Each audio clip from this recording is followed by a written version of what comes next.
But now, of course, we have Ojy Okpe joining us with stories trending around the world. Hey, Ojy, happy Friday. Morning, Leila. How did you know I was going to say happy Friday? You took it out of my... That's not fair. A little thing today. TGIF. Good morning, Dr. Abati. Good morning, Ojy. Just so you know, English is my first language, so I'll say good morning to you. Not a car.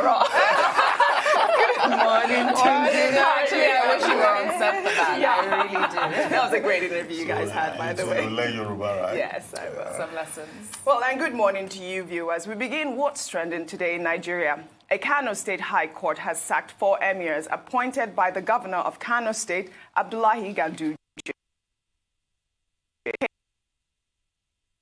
The creation of the Emirates did not follow due process. He said the State House of Assembly violated the provision of Section 101 of the 1999 Constitution, which allows the Assembly to make laws. He then declared the creation null and void. In May, the governor created 4 additional Emirates in Kano, stating that the challenges of the Kano Emirate are too weighty and that the new ones will bring development closer to citizens. However, critics have called the move a bid to whittle down the influence of Mohammed Sanusi, the Emir of Kano State. I mean, this is such a controversial law, I guess. Ganduje insisting also that he's not going to abide by the court rulings. His media aide tweeted yesterday after this was announced by the court that the creation of the emirs, that's the tweet right there, the creation of the new Emirates in Kano is here to stay.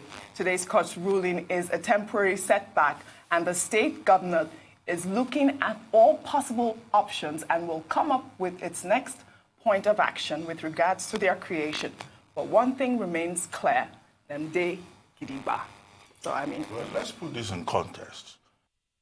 When Governor Ganduje decided to create these new Emirates in Gaya, Karaji, Bichi, and Rano districts, the explanation was that he was doing it to spite the Emir of Kano, Lamido Sanusi II, who had been critical of the governor, also critical of government policies, and he's been very consistent in terms of his outspokenness, his forthrightness when he comments on national issues. And it was also alleged that he didn't want the governor. He was not a supporter of the governor. And of course, Governor Ganduje is very controversial.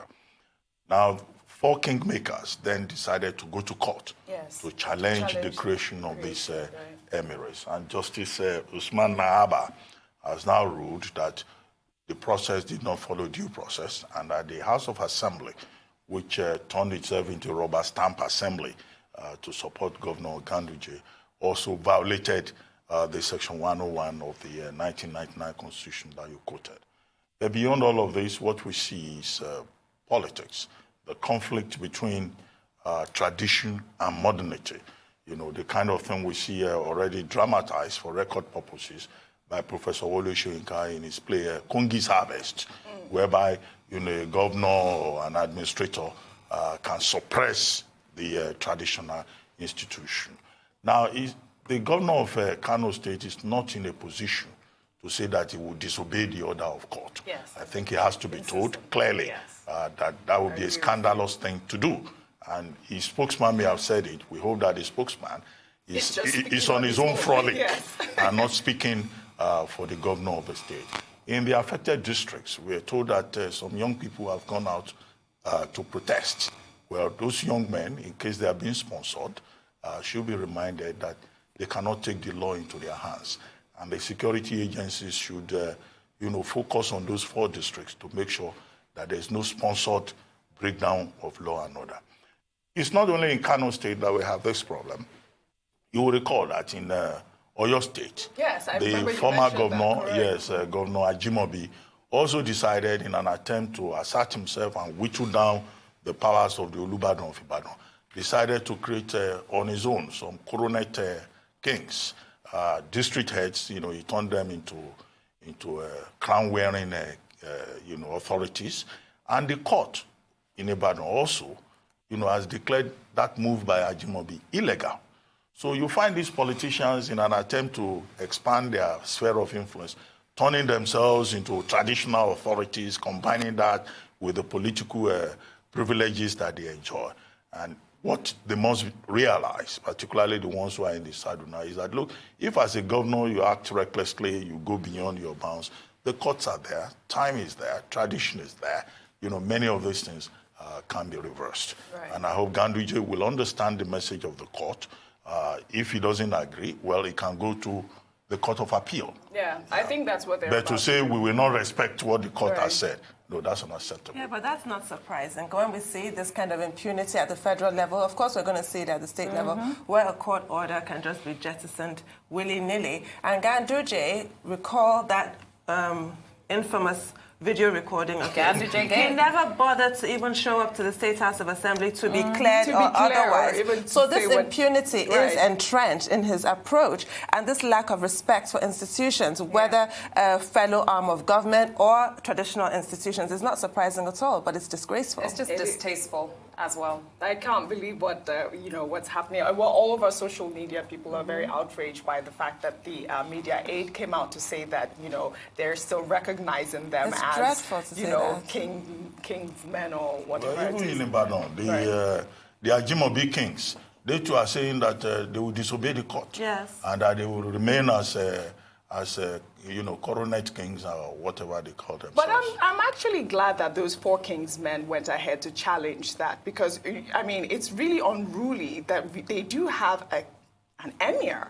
Like, he is an emir, he is in Kano State, and he's presiding over all the matters. And I don't know what those four other people will be doing that he's not already been doing. Anyway, there's also an ethnic dimension to Right. what is happening in Kano. Fulani hegemony and Hausa nationalism, but we don't need to go there.